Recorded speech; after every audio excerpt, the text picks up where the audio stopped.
Hi, I'm Mr Goodson. I'm the assistant head teacher at Argowood High School. I'm a science teacher. My main enjoyment is physics. I really like studying Newton's laws of motion, etc. I'm sure you'll see me certainly in year 10 and year 11, where I teach top sets mainly for physics. I also enjoy football. I'm a keen Everton supporter, so if you want to talk to me about that, feel free to do so. Until then, take care and stay safe. Today's video is going to take you through the rest of the top corridor. Okay, so we're still on the top corridor of school, but this next room is a really important one. I'm going to take you into the library.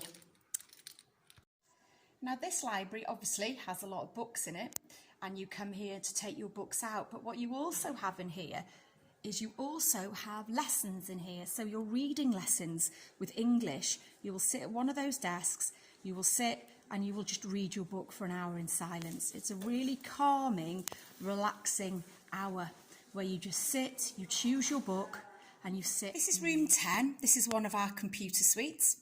If you can have a look, obviously it's very dark outside at the moment because it's raining quite heavily, but you can see the desks are set out. So you will have a keyboard, a monitor and a computer each, and the teacher sits at the front.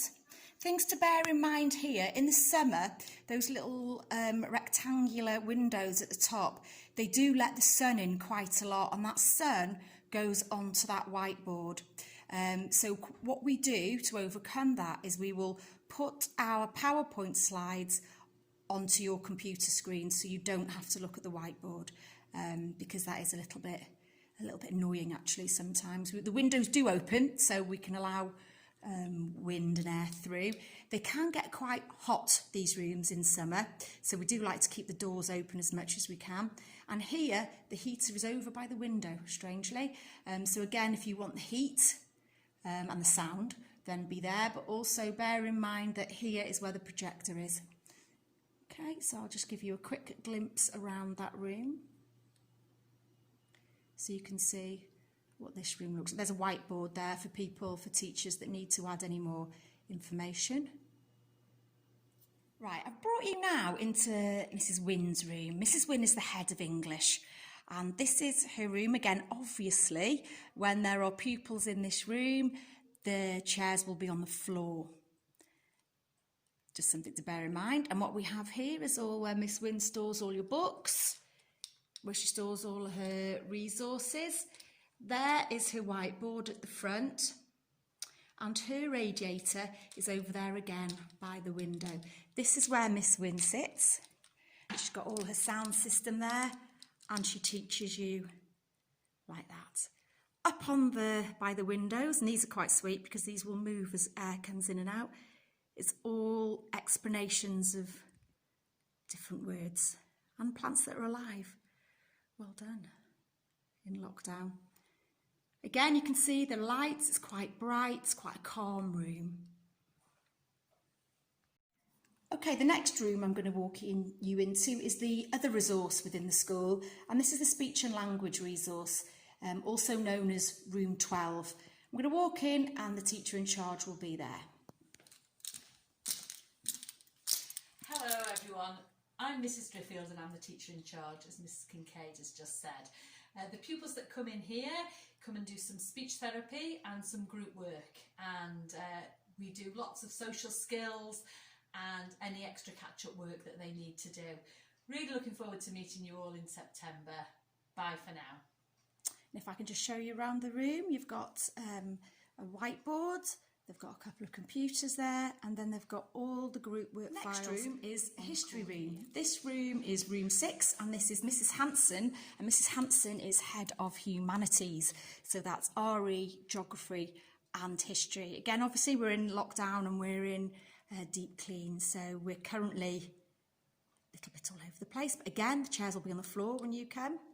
In this room, the heater is over in that far corner there, projector here, door to get out here into the corridor. Desks lined up in rows, and you can see it's a normal distance, not too close, but when you do get older and therefore bigger, you can see you can be quite close, but we don't have to worry about that yet. We're a long way off that. So this is a history, standard history room. You can see on the wall some common errors, some really good revision tips, some keywords. I haven't explained this to you. We have these in each room, and what this is a sign, and it has an arrow when the teachers are in, and the teacher will place the arrow on the correct light. So if there are no phones or iPods to be used, it's red. If the teacher's going to say, look, I want you to look at this app, or I want you to do this, she will use that. And if you're allowed to use it there, but it is school policy now that you are not to have your phones out in lessons. So unless you're instructed by the teacher, you are not allowed to go on your phones during lesson time. Okay, this is Mrs. Butler's room. Mrs. Butler is in charge of modern foreign languages, and that is French, Spanish. As you can see in this room's already been prepared for lockdown. So when we open on the 29th, this is unfortunately only how many pupils we can have in a room. Usually we would have about 32, but we're having 1, 2, 3, 4, 5, 6, 8. We're having 8 in this room. Okay, so again here, what you have is you will have wall banks of words. I think they're Spanish, are they? Spanish words there. And then on this side, I dare say you've got some French. Mrs. Butler is actually French, so she's very good at French. And she loves Disney. So again, projector there, door there, and the heater again. Bear with me as I scroll round in this far corner. Okay, you can see the windows at the top there, and again all your books there, and Miss then keeps all her textbooks at the front. So again, you need to think where in the room you would like to be sat.